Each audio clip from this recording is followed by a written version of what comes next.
I believe we're going to see God move. I believe we're going to see God reach people. We're going to see people wake up because they're so desperate.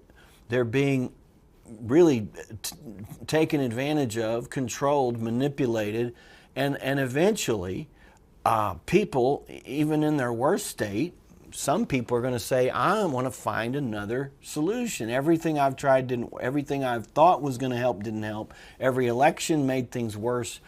What else is there? And of course, there's the gospel of Jesus Christ. There's going to be an opportunity for us to do something amazing. And let me just read it again, because I believe this is a word from God to us today. Look among the nations and watch. Be utterly astounded. I will work a work in your days which you would not believe, though it were told you. And there have been times throughout history, and I've studied the different revivals and awakenings that the world has seen. And the conditions before that time are very, very dark. In every case, it got bad. So we finally have fulfilled all the qualifications necessary to have a great awakening, because there's just, people are starting to see there's just no hope in anything else. So in that process, don't you get eaten up with that doubt and hopelessness. You do have hope.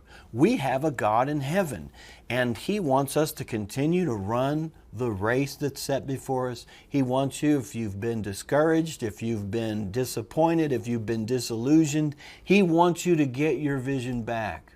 And the first step here is don't give up on God. Don't think that God is not interested or God can't do anything, that it's so bad, and things are gotten to such a state that God can't intervene, that God can't move, that God's power is ineffective.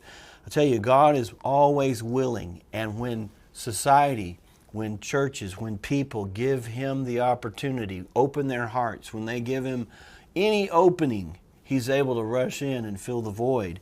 And that kind of thing's not over yet. Don't give up on your nation. Don't give up on your children. Don't give up on your friends and loved ones. And don't give up on God. God is still working in our behalf. And just because He hasn't done it right yet, or things haven't happened yet, or things keep going the wrong direction, doesn't mean that it won't happen. God doesn't always tell us what's going on at the moment. He doesn't show us behind the scenes. And I think the enemy has more of an idea sometimes than we do. I know, there have been times in my life where it seemed like all of hell was arrayed against me. And I'm like, why? I'm not doing anything. I don't have anything going on. I'm not a threat. And yet the enemy knows more about our future in the spirit sometimes than we do.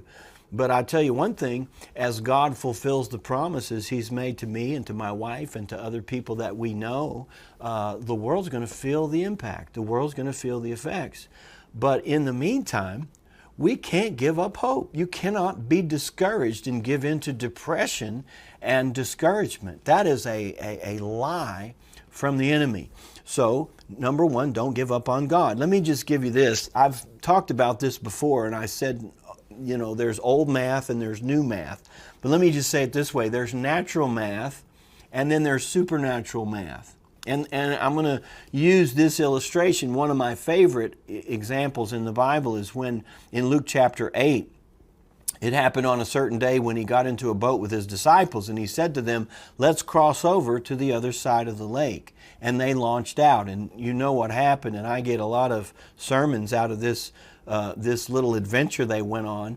But they've sailed into a storm, and the boat was really in danger. Some of these guys grew up in boats on the water, so they knew a dangerous storm when they saw one. And they got to such a point of discouragement and hopelessness that they woke up Jesus, and they literally said, we're all going to die. and if you've ever been in a tough situation, maybe you've said that. Maybe you've watched your last news broadcast and said, this is it. It's over. We're all going to die. Because those disciples, especially the fishermen, knew that in the natural, natural math, this storm plus this boat equals certain death. This boat cannot survive in this storm. It was already taken on water. It's going down. They understood natural math. But God said to, and this is how God interjected himself into the equation when Habakkuk made his pitiful plea and told God, here's what all's going wrong. God said, watch, look among the nations and be astounded. I will work a work in your... What God's saying is, you forgot to include me in this equation. You left me out. You said the politics, the justice, the economy, the world opinion, everything is against, it's all terrible, everybody's and evil is in, but you forgot to add me in. And that's what happened to the disciples. They knew that storm plus that boat equaled death. But what they didn't add in, the new math says, the supernatural math is, this storm plus this boat plus God equals victory. And I mean, that's what a difference God makes when you put him in the equation. And the problem that we're having is we're watching all these earthly scenarios play out, these news reports, these horrible things happen, and we're watching it, and they're telling us, they're doing the math for us. Unsustainable, they'll say. You know, I heard one expert say that the earth needs 1 billion less people. In order to be sustainable, we need 1 billion less people. And I'm like, okay, how do you eliminate 1 billion people? I mean, let's just think about that for a minute. Let's say that really needs to be done. How do you go about that? Then I saw another expert a couple of days ago, and you know what they said? That the world would be sustainable with 1 billion people. Well, we have 8 billion. So that expert wants to get rid of 7 billion people. And you look at this and you go, okay, I don't like your math. Your math is flawed. Because even in reality, it's flawed.